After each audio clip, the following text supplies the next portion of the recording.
Hello again. If you've been tuning into my YouTube videos, you'll know I'm Barbara Spencer, the author.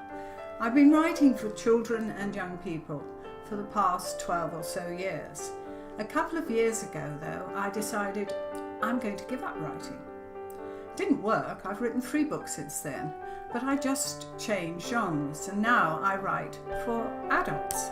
And the first of my books has just come out. It's a fantasy called The Year the Swans Came. But I'm not here to talk about that. I'm here to entertain you. And today I'm going to tell you 2 short stories from my book Age and the Antique Sideboard.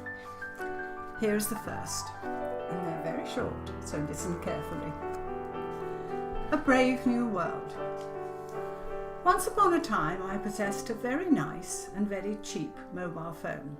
It cost £10. And yes, maybe I did carry it about for 2 years before learning how to text, but I did learn. At least enough to text my granddaughter to inform her I was parked outside the school gates.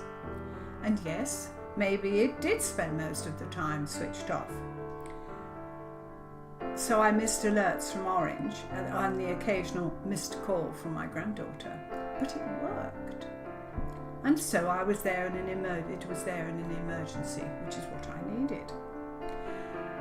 Then one night, I saw my daughter's phone. With the consummate ease of an Olympic gymnast, she flipped through photographs, maps, books, more photographs, train timetables, and it was big and luxurious looking and as drool-worthy as a chocolate cake.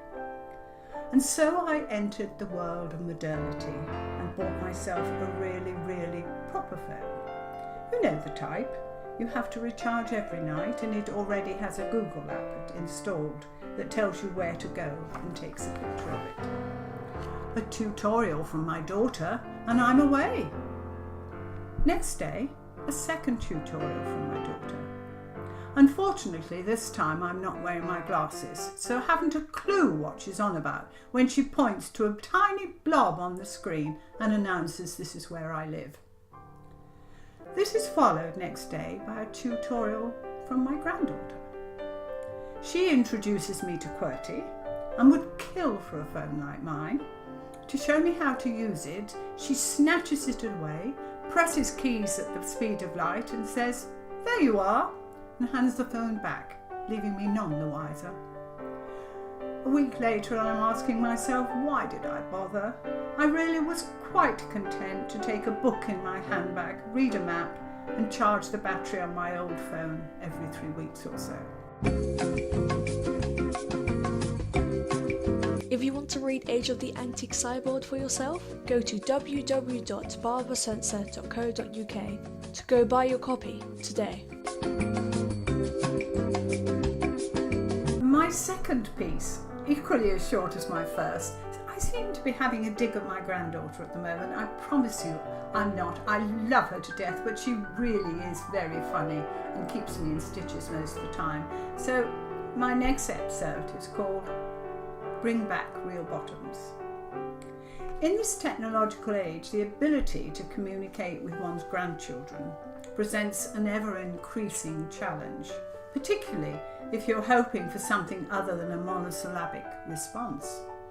In my house, the usual result of any attempt at conversation is mobile phone 1, grandmother 0. Nevertheless, it is imperative for the future well-being of grandparents everywhere that we maintain our position as the fount of all wisdom, despite not being able to run.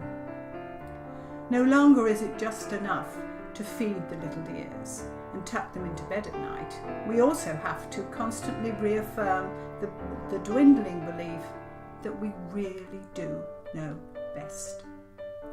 Difficult, if not impossible, I hear you cry. Come on, we went to war for less.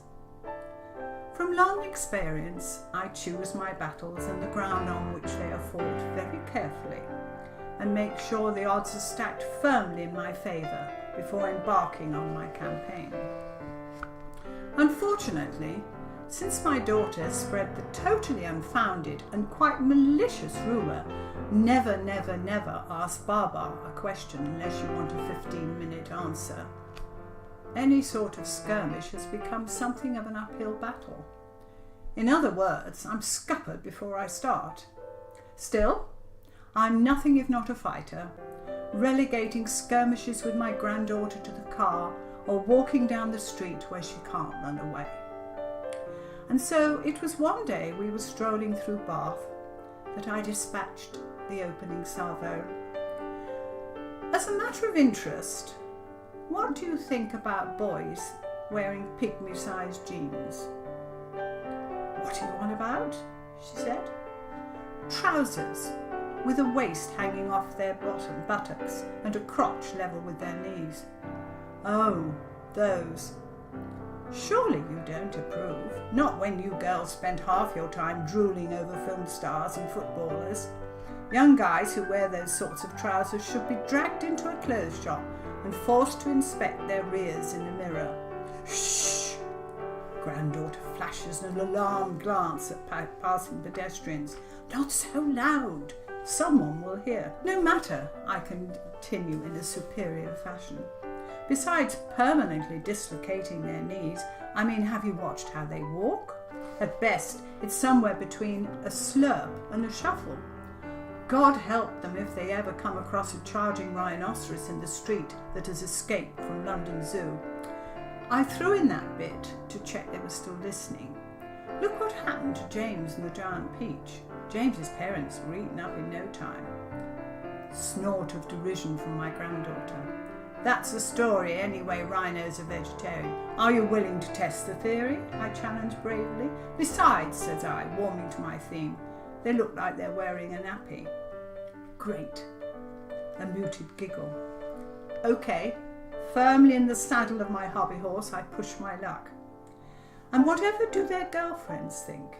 However besotted with the guy, no way can they consider baggy grey Y-fronts on show for all the world to see, an edifying sight this early in the morning. Hearing spluttered laughter, I decide my street cred as a grandmother has just been renewed, like my bus pass, for the next few months, and wisely shut up. Still, will someone please start a campaign to bring back real bottoms? My offerings were very short today. If you're interested in more, and I hope you are, because they're great fun, here we go again. Age and the Antique Sideboard. And I'll see you next time. Goodbye.